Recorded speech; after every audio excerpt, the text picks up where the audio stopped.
Alors bonjour, est-ce que vous pouvez commencer par vous présenter, monsieur? Saïf Al-Almi, j'ai 23 ans, étudiant en ingénierie électronique en année terminale. Je suis aussi porteur de projets. Donc voilà, aujourd'hui je suis là pour parler d'un projet que j'ai mené, ça fait un an. Bon, il s'appelle la SAC. La SAC, c'est l'association de soutien aux artisans de Proméry. Proméry, c'est la région de Khmir à Indra. Donc, pour faire gros, le projet consiste à exploiter les compétences des femmes artisanes de la région, qui sont des compétences transmises de mère en fille, qui œuvrent en tapisserie, broderie et rotin. Donc, le projet, en gros, consiste à fabriquer ces produits et les revendre. En fait, c'est une association, donc c'est un projet social qui emploie pour le moment 55 femmes et 5 hommes. L'histoire du projet, donc après la Révolution, s'est déplacée vers la région de Khmir. On a commencé à tâtonner un petit peu, on cherchait à aider les locaux. Alors on a retrouvé 18 femmes qui avaient de la compétence en termes de tapisserie, mais qui n'avaient pas de ressources, d'encadrement, etc. Donc on a élaboré un petit business plan, on est allé lever des fonds auprès de la GIZ et on a lancé des activités. On a participé à la foire de Clam, ça a cartonné, donc on a eu des commandes, on a eu de très belles ventes. Et après on a commencé un petit peu à agrandir le projet, on a pu employer d'autres filles qui étaient diplômées chômeurs donc, pour gérer la vente grâce au logiciel Excel par exemple et tout. Et comme j'ai dit, donc le projet en ce moment emploie 55 femmes et 50 hommes. Quelles sont vos motivations principales qui vous ont poussé D'accord, alors par rapport aux motivations, bon déjà je vais parler de mes motivations à moi. Moi, en tant qu'étudiant ingénieur, je ne suis pas forcément en relation avec le monde de l'entrepreneuriat, alors que c'est un monde que j'ai toujours aimé.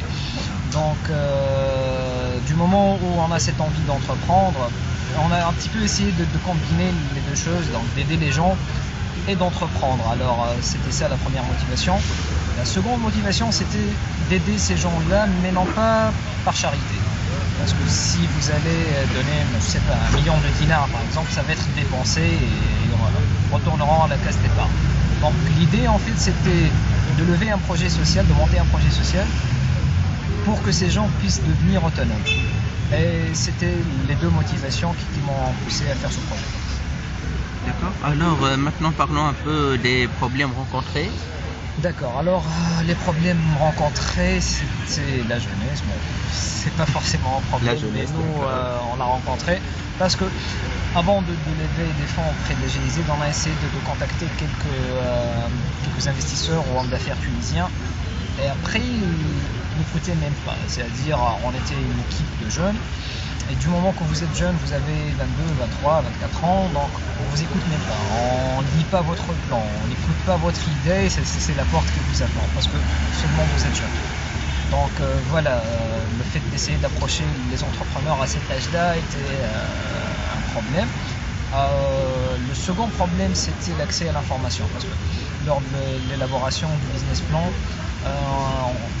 forcément, on devrait requérir des informations, mais ces informations n'existaient pas ni sur Internet, ni sur des revues et tout. Donc c'était un petit peu difficile d'avoir ces informations. Et la troisième difficulté, bien entendu, c'était le financement. D'accord. Le financement, vous n'avez pas reçu d'aide? Non, mais bon, après on est allé, comme je vous ai dit, chercher de l'aide auprès de la GIZ qui a cru en notre projet, qui nous a financé sur deux tranches. Mais je parlais des entrepreneurs, des hommes d'affaires tunisiens qui n'ont pas voulu financer le projet. Bon, parlons un peu de la GIZ et des autres structures d'accompagnement, à part ça. D'accord, donc la GIZ c'est la coopération allemande en Tunisie, c'est un organisme qui, entre plusieurs activités, cherche à aider les jeunes entrepreneurs et les associations. Quant aux autres structures qui nous ont aidés, forcément puisqu'on œuvre dans le domaine de l'artisanat, c'était l'ONA, donc l'Office national de l'artisanat,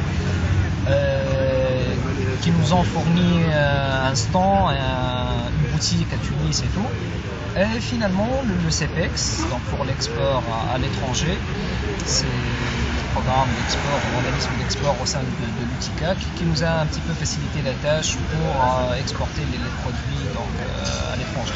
D'accord. Alors, pour finir, est-ce que vous encouragez les gens à entreprendre? Absolument, absolument. Dans l'entrepreneuriat, déjà, c'est un mode de vie, c'est pas un métier, c'est un mode de vie. Et à mon avis, donc, la solution pour la crise que notre pays est en train de vivre, c'est d'entreprendre, c'est de croire à son rêve, c'est d'aller au bout de ce rêve-là. Et absolument, je recommande l'entrepreneuriat. Si quelqu'un a une idée innovante, pourquoi pas en faire une entreprise, une source de vie, quoi. Et voilà, donc il faudra inciter les jeunes à entreprendre, il faudra croire en soi et aller au bout de son rêve. D'accord, merci. Merci à vous.